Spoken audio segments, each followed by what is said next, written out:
Rekaman tentang evakuasi seorang pria yang terluka di bawah tembakan musuh dari tentara angkatan bersenjata Rusia ramai beredar di media sosial Telegram pada Selasa, 7 Januari 2025. Tampak dalam rekaman prajurit itu terluka parah, segera memberikan bantuan kepada dirinya sendiri dan kelompok evakuasi segera bergerak ke titik.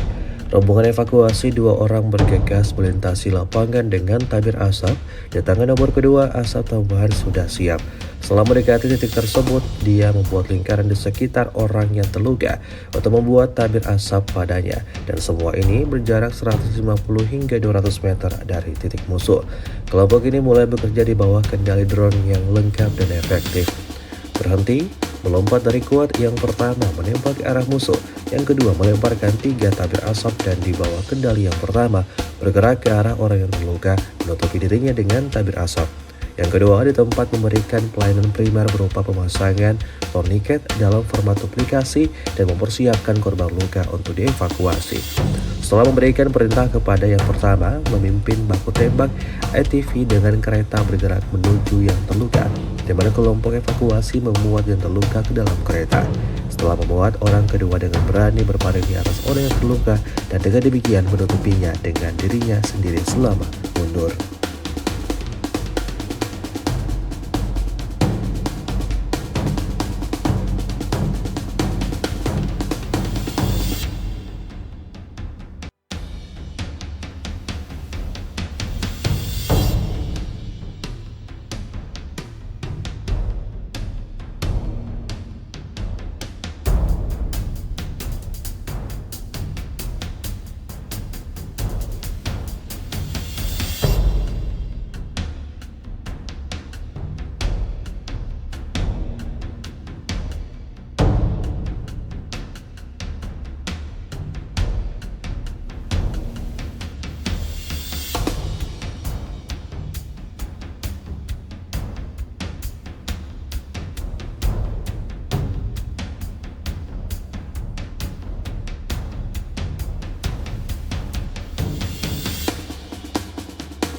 Download Tribun X sekarang, menghadirkan lokal menjadi Indonesia.